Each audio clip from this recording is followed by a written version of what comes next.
Assalamualaikum warahmatullahi wabarakatuh anak-anak. Apa kabarnya hari ini? Semoga kita dalam keadaan sehat ya. Baik, sekarang kita akan belajar tema 4, berbagai pekerjaan. Subtema 3, pekerjaan orang tuaku. Pembelajaran 1. Baik, sebelumnya, tahukah kamu seorang pendongeng? Pendongeng adalah orang yang menyampaikan dongeng kepada orang lain. Mendongeng adalah pekerjaan orang tua Sani, temanku. Apakah pekerjaan orang tuamu?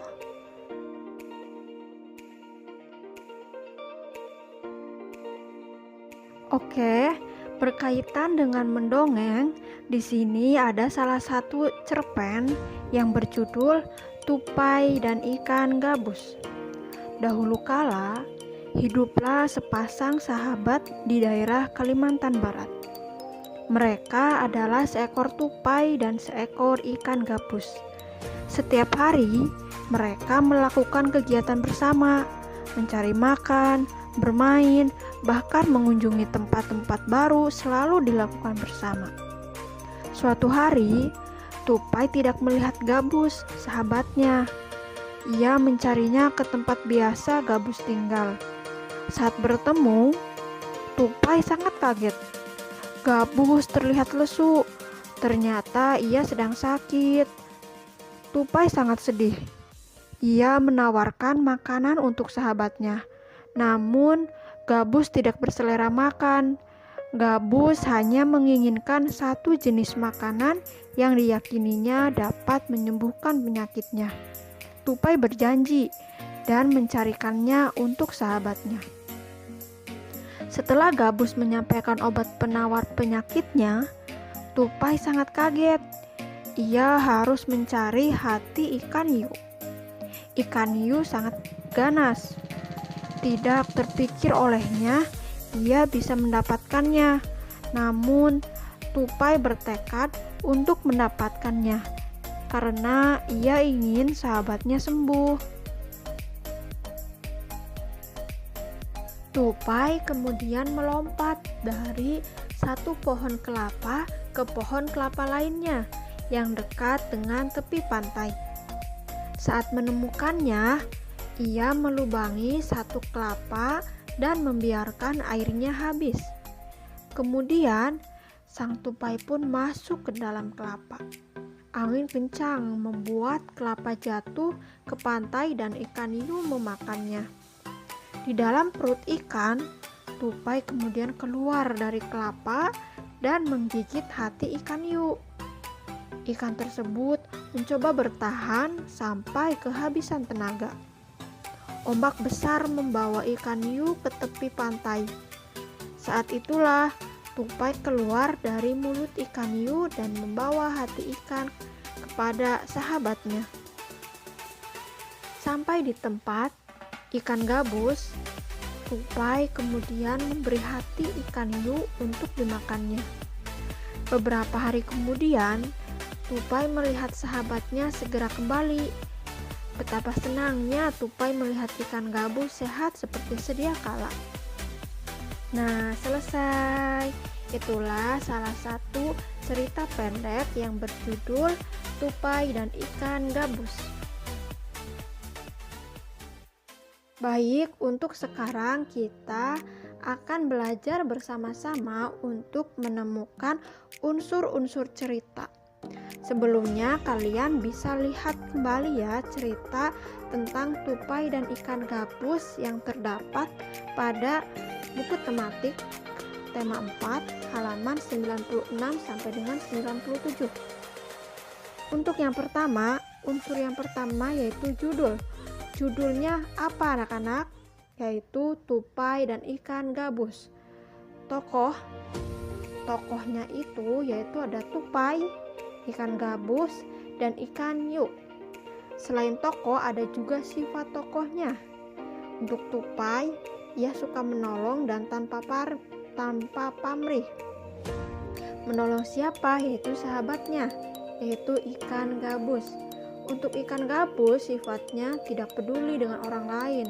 Contohnya, dia menginginkan hati ikan hiu ketika dia sedang sakit tanpa ia mempedulikan ikan hiu sendiri, sehingga ikan hiu pun mati karena hatinya telah diambil. Selanjutnya ada unsur tempat. Di manakah tempatnya? Dari cerita tersebut digambarkan tempatnya itu yaitu di tepi pantai di Kalimantan Barat. Lalu selanjutnya ada awal cerita. Awal ceritanya seperti apa? Yaitu ikan gabus sakit dan tidak mau makan. Kemudian tupai menolongnya untuk mencarikan makanan yang ia inginkan, yaitu hati ikan hiu. Lalu ada unsur akhir cerita. Seperti apa akhir ceritanya? Yaitu akhirnya tupai berhasil mendapatkan hati ikan hiu dan ikan gabus pun bisa kembali sehat setelah memakannya. Nah, untuk unsur yang terakhir yaitu ada pesan moral. Pesan moralnya seperti apa? Dari cerita tersebut, pesan moralnya yaitu tolong menolonglah terhadap orang lain yang sedang menghadapi kesulitan. Nah, itulah unsur-unsur cerita. Ada apa saja? Yang pertama ada judul, kedua tokoh, ketiga sifat tokoh, keempat ada tempat, kelima ada awal cerita, lalu ada akhir cerita dan pesan moral. Jadi anak-anak, kalau kalian ingin menemukan unsur-unsur dalam sebuah cerita, kalian harus membaca terlebih dahulu ceritanya seperti apa, lalu kalian bisa menemukan unsur-unsur ceritanya. Oke, selanjutnya, tahukah kamu dalam bercerita pendongeng sering menggunakan wayang? Wayang itu terbuat dari kayu. Wayang tersebut dibuat oleh pengrajin kayu. Nah, sekarang ayo kita cari tahu lebih lanjut tentang pekerjaan pengrajin kayu.